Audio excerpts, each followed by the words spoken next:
1987-এ। এখন হলো হাইব্রিড খাওন, আগে ছিল 1 নম্বর খাওন, এখন তো আর কই আগের খাওন নাই। প্রত্যেক ঈদে তো আনন্দ করি, আল্লাহ সুবহানাহু ওয়া তাআলা আনন্দ করায়, কিন্তু ঈদ আসে, ঈদের সময় আমরা অনেক খুশি থাকি, আনন্দ করি। প্রথম ঈদে তো বোধহয় বাপ মার লগে ঈদ করলাম, ওই সকালে ওইটা গোসল কইরা তাড়াতাড়ি কইরা কাপড় কোপড় রেডি রেখা নামাজ পড়তে যেতাম, আব্বার হাত ধরে সববারই মসজিদে যেতাম নামাজ পড়তে।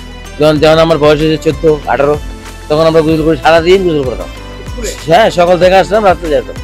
নামাজ সময় পড়তাম, গোলাগুলি করতাম, মুরব্বীকে সালাম করতাম, সালামি ঠকাইতাম। তার আগে 30 দিনের রোজার পরে যে একটা ঈদ আছে আমাদের জন্য, এটা খুশির দিন, এটা আল্লাহ সুবহানাহু ওয়া তাআলা হুকুম।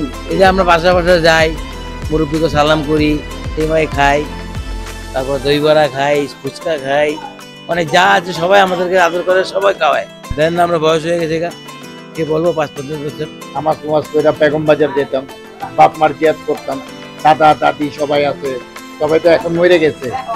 তো ওদের জিয়াদ জিয়াদ কইরা আইসা বাসায় সেমাই খাইতাম, পাগরখানি খেতাম, পনির খাইতাম, এগুলি খায়া তারপরে বেরিয়েতাম আত্মীয়ের বাড়িতে। ভালো ভালো খাইতাম, মুরগপোলা খাইতাম, আবার সকালবেলা নাস্তার সময় তারপরে ডিম, আমাদের বাগান ঢাকার রুটি, দামি দামি রুটি, পাকাখানি, এগুলো দিয়ে আমরা খাই। তারপরে তেমনি পাকড়, মিষ্টি পাকড়, এগুলো ধরে।